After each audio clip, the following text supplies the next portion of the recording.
everybody, it's Chris and I'm back to do another pour with you today. Today we're going to work on 12 by 24 canvas. This is a canvas that I've poured actually twice now. I didn't like the first one. I poured a second time, didn't like the second one, so here we are with try number 3. So kind of using some bright, fun colors today, kind of my go-to colors, I guess. Colors that make me happy. I haven't poured, I don't think, like something that was just like bright and fun for a while, so I thought this would be a good time to do it. So we're going to use bright aqua green. This is a Liquitex Basics paint. I'm trying for about 25 ounces of paint, and I have about 5 7-ounce cups here that have been sprayed with the WD-40 silicone spray.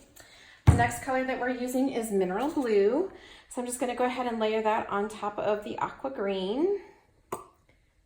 And hoping to have about 5 ounces of paint in each cup.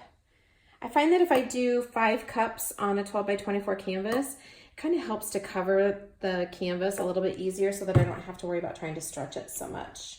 I'm going to put a little bit of Artist Loft white in here, just to kind of give us a little variation on shade. And also the white sometimes will create some really cool effects for me. The next color we're using is Deep Violet. This is also a Liquitex Basics.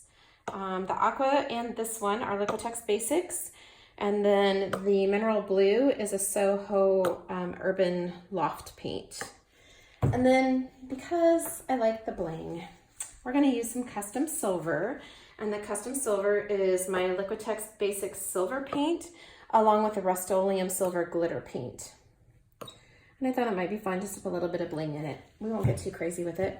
And then I'm just going to come back and add another layer of color. All of my paints have been mixed with my pouring medium. And my pouring medium is 4 cups of Floetrol, 1 cup of Elmer's Glue All, a half a cup of Liquitex pouring medium, and a 1/4 cup of water. And I do strain my Floetrol. As I said, I always strain my Floetrol because sometimes Floetrol can have what they call boogers, which is kind of gross.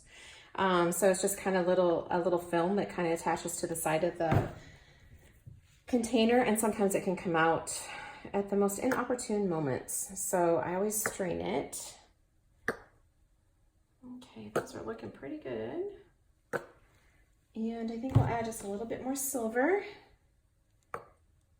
I don't want to get too crazy with my silver, but okay, I would say we probably have 4-ish ounces. So let's just do another layer. And I'm just going to add 1 more color on top of what we have, and that should do it. All right, so I'm going to put my paint bottles over here to the side so I don't have a mess. And then we're going to start by flipping cups over at the top of the canvas. Oopsies. Didn't mean to do that. Sometimes I get a little carried away with my flipping. There we go. I'm going to space these out just a tiny bit more. I can tell that the paint is still a little bit tacky from when I poured before because the cups are kind of sticking. So the reason I use the WD-40 spray is just so that the paints will release from the cups. I don't really use it for any effects that it might create. I probably get some effects from it, but honestly, generally I don't use silicone in my paint itself. So my paints do not have silicone in them. It's just a little bit of a spritz of the WD-40 spray in the bottom of the cup so that they'll release. I really hate to waste the paint, and I feel like if I don't spritz it with the WD-40, so much of it stays in the cup, and it just kind of makes me sad because they're such pretty paints. I want them all to come out. All right, I'm gonna start in the middle, and we're gonna pull down and see what we get here. I'm gonna kind of release it a little bit so that it'll kind of ooze towards the top for me. Ah, such prettier colors. There we go. And see how much of the paint releases? There's hardly anything left in there. Yeah, these are definitely my happy colors, I have to say. I love that mineral blue. I think it's just such a pretty color. And it dries really a deep, beautiful color. As pretty as it is right now, it's even prettier when it dries. All right, and then I'm gonna go right over here to this one. Yeah, I needed this painting. This is just a happy little painting, I have to say. I love those colors. All right, so I'm just gonna kind of let that spread out and kind of cover the canvas. So we'll wait just a minute and kind of let it do its thing here. Okay, you can see that it's kind of melded together a little bit. Our lines have filled in. This one is slowly filling in, but it may not come all the way together, which is fine. I'm gonna use my torch now and just kind of pop some of the air bubbles, just to make sure that we've got the air bubbles popped, and see if any other little fun things will come up in the painting. Sometimes this helps to kind of pull the white up through the color too. I don't know why, but it does. All right, so now we're gonna go ahead and tip it. And we are going to try to decide if I want to go to the bottom first or the top. I always seem to go to the top. Let's try going to the bottom first. So I'm just going to pick this up. I'm going to try to keep you in frame. And I'm just going to slowly work this paint back and forth.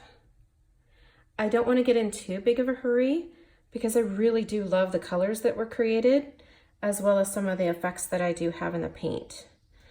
So I'm just going to slowly work my way down here to the bottom of the canvas.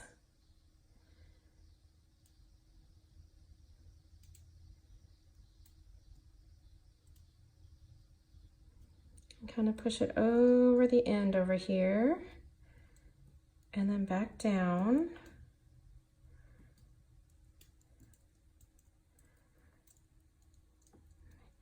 And if I kind of go back and forth like this, it should help me to retain my lines, which I think is kind of a cool feature of this type of painting when you do it this way. I like the lines that it creates.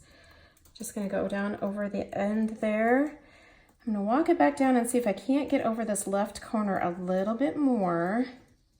And can I tell you, I can see the sparkle and the shimmer with that silver paint. And now I'm just gonna try to kind of straighten my lines out. And now I just wanna slowly go back over to the other side, and we're going to get that other end covered.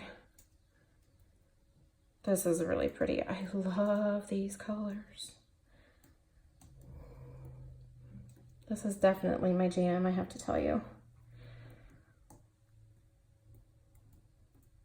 I think these are so pretty. I may have to create a set of coasters with these colors too, because I'm trying to get ready for a couple of, I have an art show and a craft show that I'm trying to get ready, and my coasters are always like a really huge item for me. And I'm like, gosh, I feel like I need to go into hyperdrive to start producing a bunch of coasters.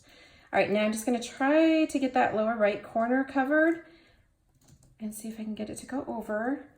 And then I'm just gonna come back, and then we'll just let the paint kind of come down and even it out a bit. And there we go. All right, guys, there we go. That's a successful pour. This one's actually going to get to stay on the canvas. I won't wipe it off. Love the colors. I love the effects that it created. These are definitely happy colors for me. So I think this one's going to really dry beautifully. And unfortunately, you guys can't see the shimmeriness that silver, this metallic silver that I mix up, my custom silver, just created like a shimmeriness in the painting. So I think it's gonna be really beautiful when it's dried. I'm excited to see the finished product. So if you have any questions, please let me know. I'll put a couple of close-ups at the end of the video for you. And thank you so much for watching today. If you haven't already done so, please like and subscribe, and make sure you ring the bell for notifications. Have a fantastic day. Bye-bye.